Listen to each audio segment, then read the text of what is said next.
Was it you that came up with this line, hate Muslims, so do we? Well, we're not going to talk about the details of how we came together as a group of that we're calling ourselves. No, I just want to know who the author was. We are students for conservative fascism awareness, and what we wanted to do was draw attention to Islamofascism Awareness Week, which we consider to be very offensive. Why is it offensive? Because basically what it's trying to do is indict people of an entire religion. No, just the Islamofascists, not all Islamists. Well, it's what it's trying to do is draw a connection between the religion of Islam and the fascism and the tactics of terrorism. They're proposing sit-ins in women's studies departments and making much broader cultural condemnations of Islamic culture. You heard of Ayaan Hirsi Ali? No, I'm sorry, I'm not familiar with that. You're not aware of the Dutch parliamentarian from Somalia who worked with Theo van Gogh on the movie on how Muslim women are treated? He was shot. A note threatening her was left staked into his chest with a knife. She is now living in the United States for her safety. Basically, all she's been doing is speaking out about how Islam treats women. Why wouldn't there be a sit-in at the Women's Studies Department to talk about the way that women are treated under Islam?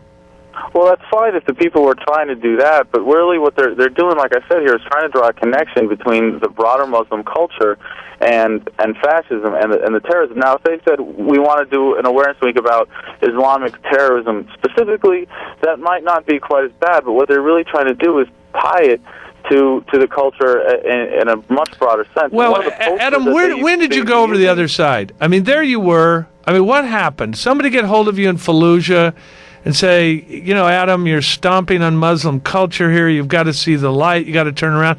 I mean, nobody, no serious person in our political discourse, and that's in the whole Western world, nobody defends what we clearly know to be Islamofascism. Why would you get in the way of looking closely at that?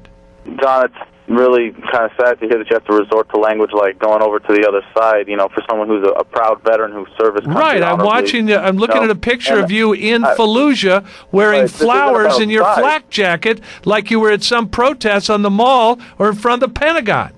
Right, well, this isn't really about size, but what I experienced in my time in Iraq was a very subtle form of institutionalized racism that happens anytime a military goes into action against the people that are significantly different from the culture of their home country.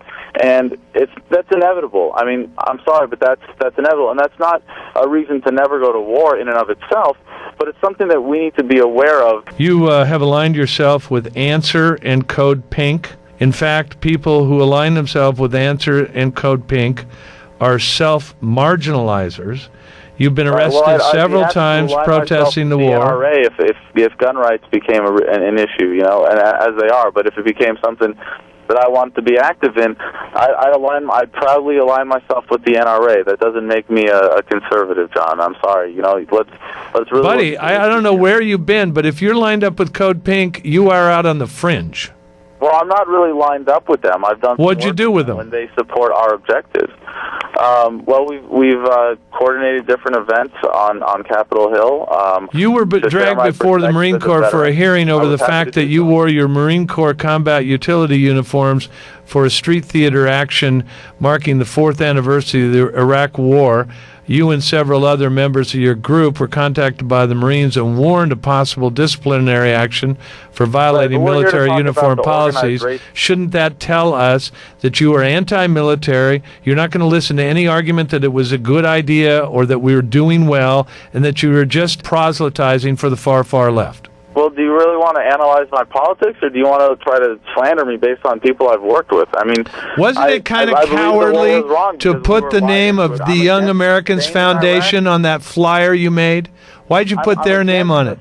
I'm against the staying in Iraq because it's bad for America. Wasn't it cowardly, Adam, and you certainly know about heroism and cowardice, wasn't it kind of cowardly to put the name of the Young Americans Foundation on that flyer, Hate Muslims, So Do We, when you, in fact, were the author of it? Well, I think it was actually a pretty ballsy act, pretty courageous of us in the long run, and because we did come out and put our name on it. But what we intended to do, it was a very creative, unconventional political action designed to raise awareness about the systematic, organized racism that is being celebrated. Do you know Jesse this Macbeth? Kind of organized racism that is something that I was once a part of in the Marine Corps. Adam, do you know Jesse Macbeth? Something that I want to bring awareness to, and not. Do you know Jesse Macbeth? Adam Kokesh is going to, because the David Horowitz Foundation is behind. Adios, Adam. Got to run. What do you use for a palate cleanser after Adam Kokesh? I call him a phony, but it might get me in trouble. It's not that guys serving in the military shouldn't be able to say what they think, but sometimes when you take a look at what they think, it's so out there. He's running around that college with a bunch of hippies. That's the bottom line.